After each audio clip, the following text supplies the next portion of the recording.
Welcome to the deep dive. Today, we're opening a door, a really heavy, maybe even dangerous door, into a space that was arguably one of the most controlled places in the medieval world, the marriage bed. Yeah, it's fascinating, isn't it? Because when we talk about medieval intimacy, it's almost a contradiction in terms. It was never really private. Never private. How so? Well, it was this strange intersection point, where big political deals, rigid religious rules, and some, frankly, bizarre superstitions all crashed together. Okay, so not exactly a cozy retreat. We've gathered some sources that basically give us the medieval rule book for sex. hmm And it's full of strange rituals, intense restrictions, and some truly desperate acts. hmm So our mission today is to figure out how intimacy became this battlefield, really, where personal feelings clashed with sin, and everything was enforced by fear from the local priests right up to, well, demons. Yeah, the stakes were incredibly high. Eternal salvation, family honor. It was all tied up in what happened or didn't happen in that bed.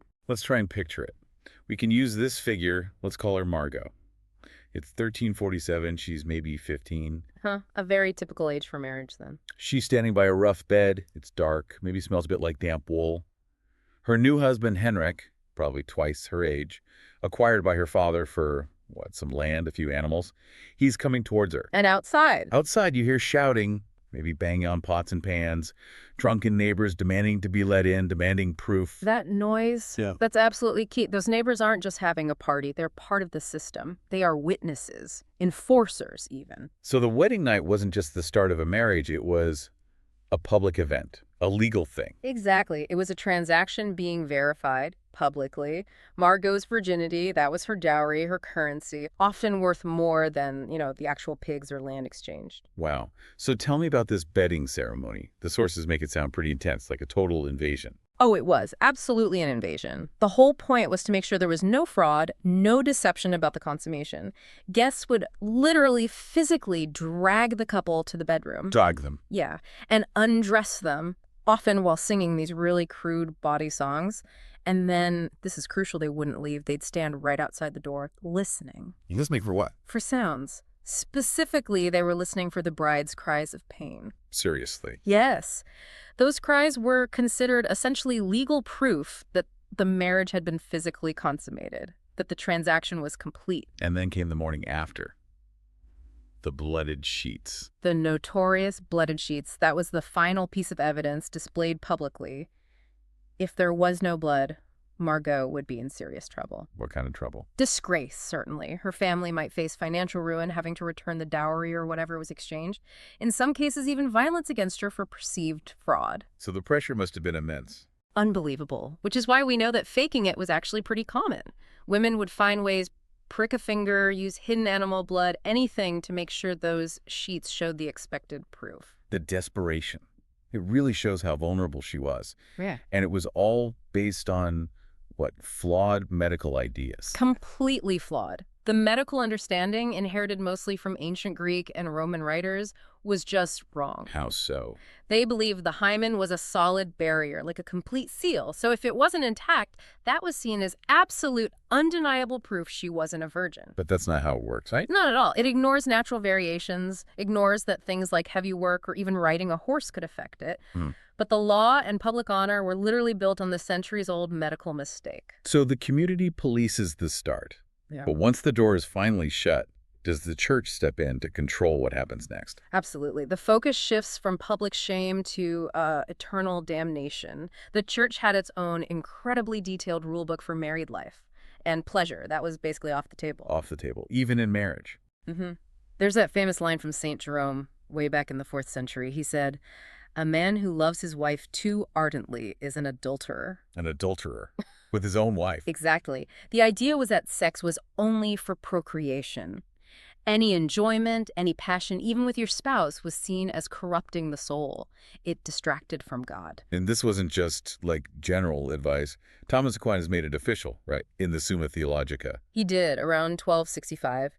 He laid out incredibly specific, almost bureaucratic restrictions. It turned sex into this minefield of rules. What kind of rules? Well, first, timing. Absolutely no sex during Lent, Advent, other holy seasons, Sundays, feast days. Also forbidden during menstruation, pregnancy, or while breastfeeding. The list was huge. Wow, so just finding an allowed day must have been tricky. Very. But then came the rules about how you could do it. Ah, yes. The infamous position rule. Only one way was okay. Man on top, face-to-face, the missionary position. That was it. Anything else was considered against nature. Why? What was the reasoning? It was about order and purpose. That position was seen as the most ordered, the most directly focused on procreation. It reinforced the proper hierarchy, man dominant, woman submissive. So other positions were seen as, what, animalistic? Kind of, yeah, or seen as encouraging lust, focusing on pleasure rather than duty. Anything that increased sensation, particularly for the woman, or wasn't directly aimed at conception, like, say, oral sex, completely forbidden, mortal sin territory. Okay, let's go back to Margot and Henrik. They're peasant farmers, right? Working all day. How on earth would they even keep track of all these forbidden days and rules?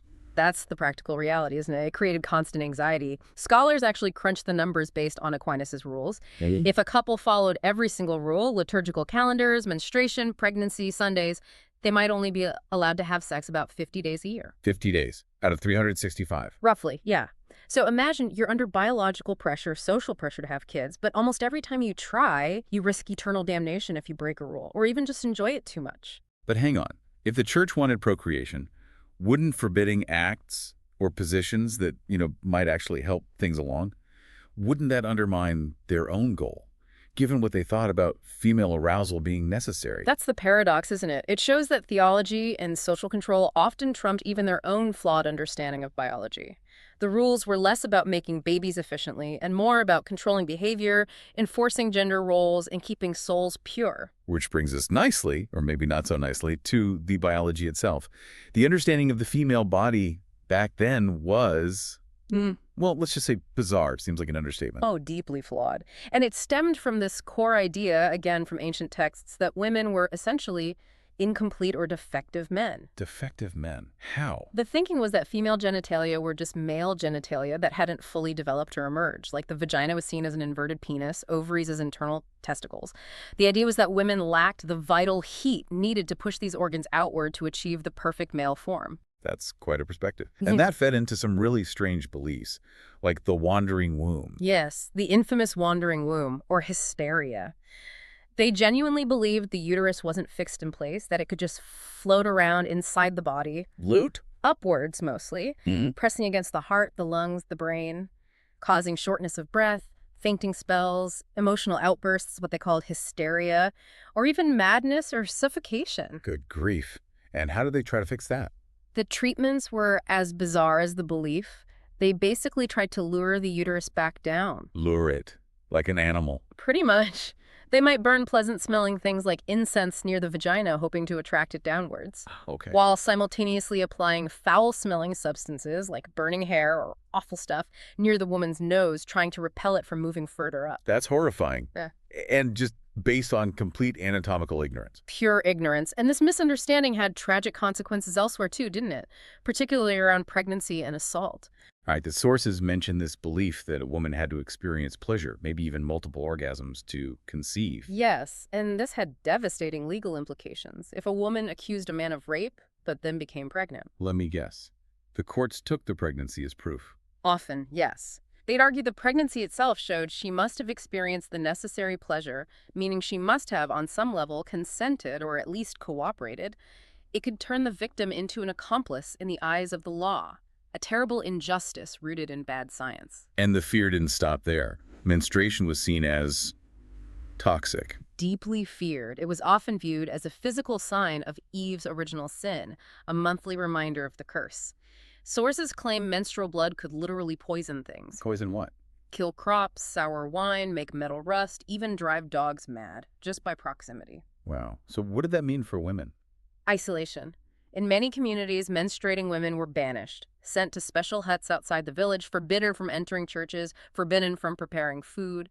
It reinforced this constant message of female impurity and danger. Okay, so with all of this control, public, religious, biological, it's no surprise people sought ways around it. especially for controlling fertility, right? Mhm. Let's talk about that shadow world, the folk magic and contraception. Exactly. This is where you really see the need pushing back against the system. There was this underground knowledge, often held by village-wise women, the same women later targeted in witch hunts. What kind of knowledge? Herbal knowledge, mainly. They knew about certain plants, like pennyroyal or tansy. Brewed into teas, they could act as abortifacients or contraceptives. But that sounds incredibly dangerous, getting the dosage right. Perilously difficult. The line between an effective dose and a lethal poison was razor thin, especially with the kind of rough measurements available then. It was high-stakes stuff. And it wasn't just herbs, was it? There were rituals, too. Oh, yes. It was often this blend of practical knowledge and older pagan traditions. A woman might pray to St. Margaret for a safe childbirth, but also wear a mandrake root charm for fertility. Those were often faked, by the way, or bury the afterbirth under her doorstep, hoping it would ensure future pregnancies. It was a mix of official religion and much older beliefs. What about more extreme methods for ending unwanted pregnancies? The sources mention some truly terrifying things. The desperation could be profound. Some methods were essentially poisons, drinking wine mixed with crushed bees or potions containing lead, mercury, arsenic, things that often killed the woman along with the fetus. Why take such risks? You have to remember the context. Maternal mortality was sky high. Maybe 1 in 3 women died in childbirth. And the social consequences of an illegitimate child were catastrophic. So even something as awful as infanticide, while officially condemned, was sometimes seen as a tragic last resort. So underlying all this is fear, but the ultimate control mechanism seems to blend that religious fear with, well, the supernatural, demons and surveillance. Absolutely. Sexual demons, the incubus and succubus, weren't just folklore. They were accepted theological and, believe it or not, medical realities. How did they work, according to the beliefs? The succubus, the female form, was blamed for tempting men, causing nocturnal emissions. Then the theory got really elaborate. Go on. The idea was the succubus would collect the man's semen, then transform into the male incubus, and use that stolen semen to impregnate a sleeping woman. That's quite a theory. A way to explain unwanted pregnancies or unclean thoughts, perhaps? Precisely. And it placed the blame squarely on demonic forces, and often, by extension, on the women perceived as victims or collaborators. The incubus was particularly terrifying for women, How so? because experiences we now understand as sleep paralysis, waking up unable to move, feeling a crushing weight, were interpreted literally as demonic sexual assault by an incubus. And the consequence for the woman experiencing that? Devastating. The line between being a victim of a demon and being a witch who summoned or willingly consorted with a demon became dangerously thin. It could easily lead to accusations of witchcraft and, well, burning at the stake. So, supernatural terror. Yep. But there were human systems of control, too, right? Like confession. Confession was a powerful tool. Especially during the Inquisition, it became a method for intense surveillance of people's private lives. Oh. Priests, guided by manuals, would ask incredibly detailed, explicit questions about sexual acts, positions, frequency, even thoughts and desires. It wasn't about spiritual guidance. It was about information gathering and enforcing compliance. And the punishment for non-compliance. Public, brutal, and designed to terrify. Think imprisonment, torture, public humiliation, agonizing forms of execution. The goal was total control through absolute fear. Yeah. Despite all this, you mentioned the sources hint that pleasure, real connection, still existed somewhere in the shadow. You do. You see glimpses. Yeah. In those bawdy peasant stories, the fablio, which are full of sexual humor and escapades completely outside the rule. And even in the more refined, courtly love literature of the nobility, there's an undercurrent of desire, passion, and intimacy that flies in the face of church doctrine. But pursuing any of that, living outside the rules, was incredibly dangerous. A secret life. So let's circle back to Margot. 15 years old, 1347, facing that wedding night. What does all this centuries of rules, fear, superstition, what does it mean for her in that moment? It means the fear she felt wasn't just personal nerves. It was the crushing weight of an entire culture's anxieties about sex, sin, and survival, all focused on her. Medieval intimacy, as we said, wasn't intimate. It was public, it was political, it was dangerous. Shaped by power, by fear, by the need to control. Exactly. All those bizarre practices, the extreme measures, they weren't random. They came from this fundamental clash between basic human needs for connection, for pleasure, for control over one's own body, and this incredibly rigid, unforgiving system of rules. So digging into this incredibly repressive system, what's the final takeaway? Does it tell us something bigger about us? I think it does. It's actually a powerful testament to human resilience, isn't it? Mm-hmm. Despite centuries of the most intense religious and social control imaginable, despite the constant threat of damnation or death, People still found ways. people still found ways. The sources show this incredible, stubborn persistence of human desire. For connection, yes, but also for pleasure, even against impossible odds. So the quest for sexual freedom, for real intimacy, it's not some modern idea. It's ancient. It's deeply human. Absolutely. It seems desire itself might just be too powerful, too fundamental to ever be completely dictated or controlled by any system. A provocative thought to end on, perhaps.